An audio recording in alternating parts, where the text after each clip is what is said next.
So you all seem to really enjoy watching me sit in this car and defile this little girl's cartoon with my off-brand humor.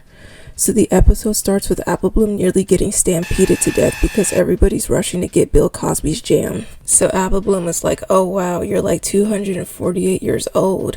Welcome to Ponyville, to which some rando was like, he's an OG. He grew up here, but then he got Hollywood and moved out to run his pear spot or something. And Apple Bloom is like, oh, so what made you come back to this crock of shite? She tries a free sample of his jam that looks like it's shellacked on top of a Popeye's biscuit, and she's like, wow, that's really good. He lets her have a jar for free, and she's like, wow, thanks, you old coot, and then she goes about her day. So Apple Bloom returns home, and her siblings are like, yeehaw, welcome back, Apple Bloom. You want some breakfast at 10 p.m. because we're from Texas, you know what I mean? Yeehaw. Apple Bloom was like, sure, here's this jam that we can put on top of it that I picked up from an Alzheimer's patient earlier. Applejack starts flipping out. She's like, yee, how you bring that around here, yeah? Applejack and Big Macintosh are like, oh my god, Granny Smith is coming down the stairs. We need to hide the evidence very inconspicuously. Let's tear a hole in the floor. And then cue intro.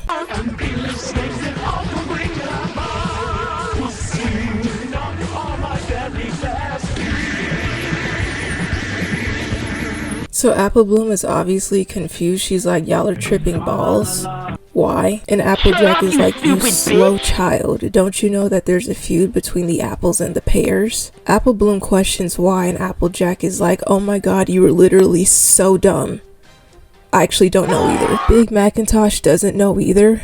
I don't even think he knows that he's alive. Granny Smith appears in the doorway and she's like, oh, ask me. What? Applejack tries to save it. Gay son or thought daughter. Thought daughter. And then she leaves. So Applejack proceeds to explain that, look, the feud is a really sore topic. We cannot ask her about it. So they're like, well, damn. Then they realize, oh wait, we have a grand elder in our family, freaking Goldie Delicious, I think is her name, who knows all of the freaking lore about the family.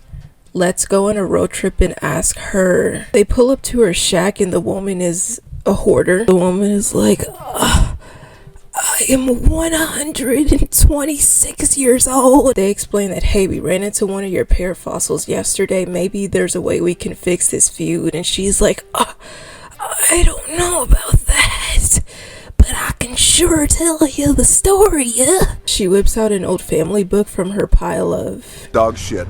And she starts reading. A feud with the pears. Pears. God damn it, I can't read anymore. Back in the Stone Ages, there was sweet apple acres, and then right next. God. We cut to a flashback of a young Granny Smith and a younger Joe Biden from earlier. I do not know his name, I'm sorry. She's like, my balls are bigger than yours. How you like them apples? And he's like, shut up, you're a woman.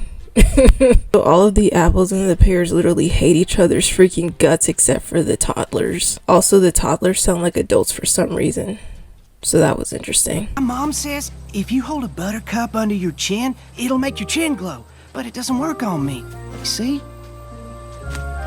Does it work on me?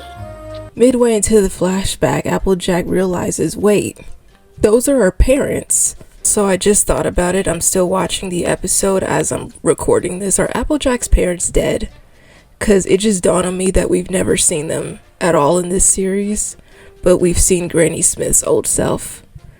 I think them people is dead. Goldilocks is done telling her story and she's like, well, y'all should go find Oak Fire?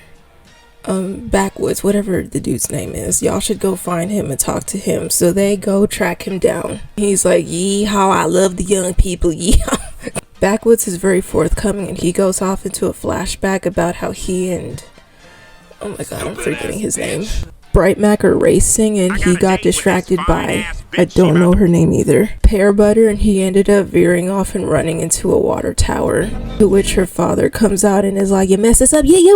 He fesses up and he was like, ayo, it's my fault, don't spank her. He pulls his daughter away and he's like, you dare make hard eyes at an apple like it's a slur?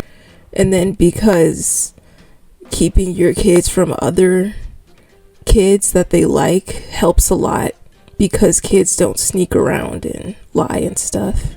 He's now also done talking. He's like, if you want to know more, go swing by Miss Cake and ask her. So they're like, okay, thanks, Backwood. Mrs. Cake is also very forthcoming about the lore, and we learned that it's thanks to Pear Butter. I'm getting these names mixed up because she was the one that encouraged her to quit her job and become a streamer. I'm just kidding. She was the one that encouraged her to start baking. She tells a story about how she caught Pear Butter and Bright Mac screwing in the woods. Then Granny Smith caught them and was like, please get this heifer away from my prince. It cuts to a very cute scene of them on a picnic together celebrating their anniversary. Pear Butter wrote him a song. We never go out of style. You got that long hair, slicked back, white t-shirt, and I got that good girl face in the tight little skirt. It shows a montage of all of their happy memories together. It's actually very cute and very bittersweet considering I'm pretty positive that they are deceased. If only dudes like that existed in real life. But then the cuteness overload is immediately deaded because Pear Butter's father is like, we're moving very far away, and she's like, whoa, why? He's like, it's way better, we can get away from these apples, and it's a whole lot of cotton fields and a whole lot of black people, so let's go. She has to break the news to Bright Mac. It's rough, it's tough. She's like, I love you, but I have to stay with my family, oh boo-hoo, bye. Mrs. Cake is like, then he proceeded to do the most romantic thing I've ever seen, and then leaves them on a cliffhanger. Go find somebody else to finish the story. They end up having to go to the mayor to get the rest of the story.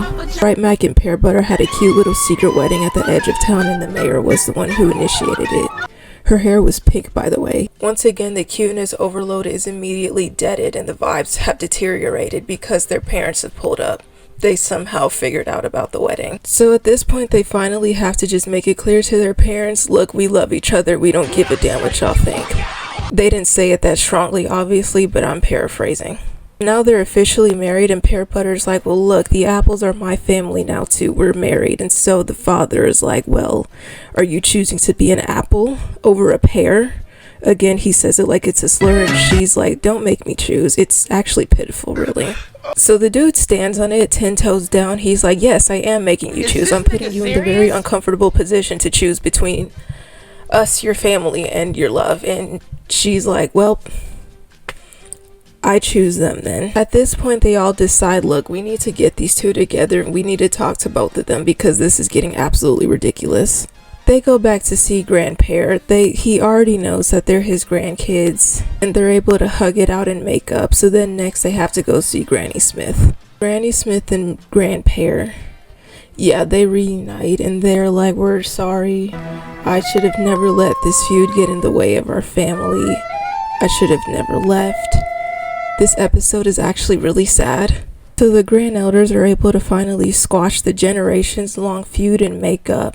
So then the siblings were like, well, let's take you to see something that our parents left behind. And the scene is so bittersweet. So they take them to the place where the wedding happened, and the seeds that they planted as their wedding vows grew into 2 trees that intertwined.